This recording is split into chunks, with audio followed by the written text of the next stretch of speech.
Konnichiwa, my chingus. Today, we're gonna review the impact of Korean entertainment. Lately, the US has been hit by what we call the Hallyu wave, a surge of popularity of South Korea's pop culture, music, TV dramas, and movies. Basically, the entire entertainment industry. Today, we're gonna focus on the major categories of this booming industry: Korean dramas, Korean pop, and comics. Let's dive into these topics. K-dramas, shorthand for Korean dramas, have been facing an increasing amount of popularity within the US. Shows such as Descendants of the Sun, Boys Over Flowers, and Goblin have captured the hearts of many American viewers. Platforms that are dedicated to streaming Korean shows and dramas have shown an alarming increase of monthly views. Even mainstream outlets like Netflix, Amazon, YouTube, and Hulu have gotten in on the K-drama action, offering Korean television shows to their global viewers in addition to producing their own binge-worthy South Korean originals. Drama Fever, a favorite website among K-drama fans, streams a reported average of 800 million minutes of content per month. It's reported that in November of 2016 alone, the site welcomed 2.4 million unique visitors, its rate continuing to rise exponentially as time passes. According to Drama Fever, more than 60% of site users are made up of US streamers. These users are predicted to be majority of women of color, most notably white, African American, Asians, and Latinos. So why are K-dramas so popular? Well, the most iconic feature of a good K-drama lies in its OST, and its exceptional but short length. Unlike US television dramas, which tend to go on for seasons on end, Grey's Anatomy, for example, is in its 15th season. One of the unique aspects of K-dramas is that there's a finite beginning and an end to every series. The average K-drama usually spans 16 to 20 episodes, each about an hour long. Because the programming airs for a relatively short period, there is little time for viewers to get bored with the characters, and viewers don't have to watch several series worth of slow filler episodes. K-dramas are straight to the point and don't disappoint, following a steady, straightforward plot. Music is a powerful, essential factor in Korean dramas, which we call OSTs, also known as original soundtracks. The OSTs help viewers get absorbed into their stories easily and relate to the emotions that are required to build up to that particular scene. In fact, Korean drama OSTs are now widely seen as a growing market itself, as there are more and more K-pop idols coming out to sing for Korean dramas in the recent years. Opening theme songs themselves are also widely popular within K-drama viewers, the songs being an iconic, radiating symbol for the drama. These songs often resonate within drama bingers. For example, Boys Over Flowers is a cheesy, teen high school drama with a catchy and memorable opening theme song. So cheesy. Just watch the opening credits.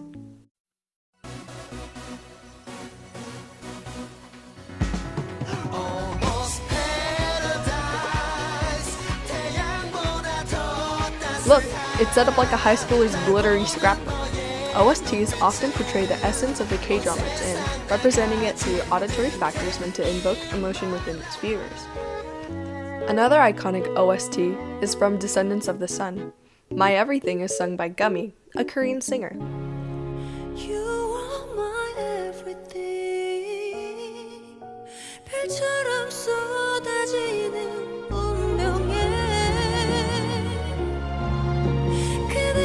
This song is a staple among many other songs portrayed within the popular drama, becoming memorable for its accurate depiction of heartfelt emotions and lyrics represented within the ongoing episodes. Along with the rising popularity of K-dramas is the growing industry of Korean comics, aka manhwas.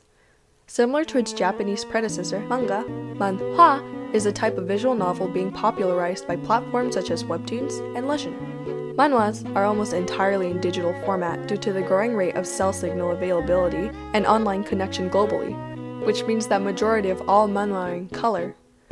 The fact that most digital Korean manhwa are in color helps immerse readers in a new way that's different from the previous standard of black and white manga available.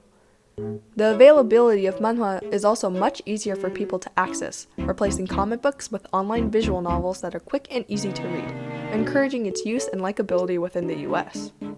Korean manhwa covers a wide range of subjects and themes, and especially the popularity of romance and drama genres that bring in many readers into the plentiful world of visual novels. Manhwas such as Lookism and Orange Marmalade, which has been turned into a K-drama, have been growing in popularity in the US. Tappytoon, another platform dedicated to uploading manhwas, have experienced 2,000% growth in North America's $1 billion comic industry, and that's in 2017 alone. Demographics show that readers are mostly ages 18 to 30 and either Asian American, Caucasian, or Latina. The surge of popularity of manhwas can be contributed to the Hallyu wave, the comics representing itself with multi-layered characters that readers connect with, as well as emotional growth within plot lines of particular comics, which seem to draw in a growing number of American viewers. Translation of manhwas from Korean to English is also getting much quicker as time passes, encouraging US users to easily pick up and read the visual novel through their smartphones, as majority of these comics update weekly. This satisfies viewers, and these visual novels often update faster and more consistent than physical copies or Japanese manga, boosting their popularity with American viewers. Here comes the holy grail of the Hallyu wave. Wait, wrong again. Who could ever mention the impact of Korean entertainment in the US without mentioning Korean pop music? Largely referenced as K-pop, this booming section of the Korean entertainment industry has successfully dug its way into the social fabric of the United States. K-pop has become an upscaled phenomenon within the US thanks to its distinctive blend of addictive melodies, slick choreography and production values, and an endless parade of attractive South Korean performers singing and dancing in synchronized perfection. The first notable representation of K-pop within the US comes from the Wonder Girls, who first hit the Billboard Hot 100 chart in 2009 with their crossover hit, Nobody. Since then, K-pop groups such as Girls' Generation, Big Bang, and Brown Eyed Girls, just to name a few, set off to perform in popular locations in the US, groups performing at New York's Madison Square Garden, and Korean festivals held at the Hollywood Bowl. In 2012, the K-pop industry burst with new life and recognition with the launch of Psy's Gangnam Style. The song's visually overwhelming video provided success on YouTube, becoming the first person to reach 2 billion views on the platform. Psy's goofy horse dance would have become 2012's most inescapable pop culture touchstone in the US, one so iconic that it reached the NFL and country music award shows. Psy's song was so popular with society at the time, many radio stations opted to play the song on its platform, increasing the influence and recognition of K-pop across the nation. This was a huge deal, as radio stations back then never played music genres that were majorly in another language, to avoid backlash from listeners. Though the global fascination with Gangnam Style has moved on, it's still one of the most influential songs of this decade, altering the pop landscapes of both the United States and Asia. The legacy of Psy's song didn't stop there. It continued to provide a platform for more Korean pop influencers to reach the ears of US citizens. Current groups such as TWICE, NCT, and BTS, along with many more artists, began rapidly getting popularity and recognition through US social networks.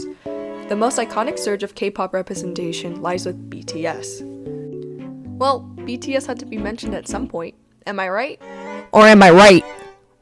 BTS, also known as 방탄소년단, is a 7-member K-pop group that has exploded into the music scene following the release of their 2013 album, Too Cool for School. Majority of their songs, which are often written and produced by themselves, delves into issues like mental health and class divide, each album dedicated to a particular theme of diving through social commentary and its significance. For example, BTS's first single, No More Dream, is all about the group telling listeners to follow their own dreams rather than fall prey to society's expectations. Released when the majority of the group's members were teenagers, the song strongly relates to how South Korean youth culture revolves largely around the country's emphasis on education. The song calls for a change regarding the state of modern South Korean youth culture. With lyrics that have relatable circumstances and commentary about social formalities, the group started gaining popularity and fame that eventually reached the American audience through social media outlets such as Twitter. The song Dope was arguably the first song that started gaining massive amounts of attention from US citizens. Not only did the group show off their stunning visuals and coordinated choreography, the melody and the upbeat rhythm of the song caught the attention of many individuals, marking the beginning of their exponential success in the US. The internet, in particular social media, has played an enormous part in the success of the group. In 2018, the boys won a Billboard Music Award for Top Social Artist, beating huge names like Justin Bieber, Ariana Grande, and Selena Gomez. They became the first Korean artist to perform at the ceremony, and the first Asian artist to premiere their new single, Fake Love. And that's not everything. BTS are also known as the first Korean group to have performed at the American Music Awards, which they did back in November 2017 with their single, DNA. BTS has some of the most loyal, dedicated fans that the world has ever seen, with 16.5 million followers on Twitter and 13.5 million on Instagram. Known as ARMYs, it was the fans who cast an unbelievable 300 million online votes to ensure that the group won their Billboard Award.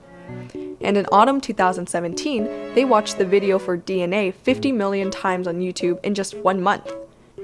Now that BTS has collabed with featured American artists such as Halsey, The Chainsmokers, and Steve Aoki, BTS has become a symbol of Korean entertainment integrating itself within social fabrics of the US. With Korean entertainment integrating itself within the social fabric of the United States, there has to be people that love the integration of Korean entertainment in the United States. Have you ever heard of koreaboos? By Urban Dictionary definition, a koreaboo is someone who is obsessed with Korean culture so much that they denounce their own culture and call themselves Korean. They're usually K-pop fanatics and people that are obsessed with Korean culture. And by obsessed, I mean obsessed. For example, some people use small parts of Korean in their sentences without caring about learning the language or knowing what it means at all. Allow me to demonstrate. I have found a perfect example to illustrate what a koreaboo is. Exhibit A. So point number 3 is I can actually speak fluent Korean, so why would I not go to Korea? Well, no, I'm not lying. I can actually speak fluent Korean, so I'm going to show you. I'm going to prove you wrong. 안녕하세요. 오빠 사랑해. 감사합니다. 누구세요? I mean, hello? Who's there? Oh. 알았어. I mean, okay. Yes. Alright. 네. I mean, yes. 진짜요? I mean, really? 아, 진짜. 어떡하죠? 아, 미안해. I'm sorry. I mean, what do we do? 알았어. I mean, okay. Alright. See you. 안녕. I mean, bye. Thank you for coming to my TED Talk. Please don't allow this to happen anymore. Thank you.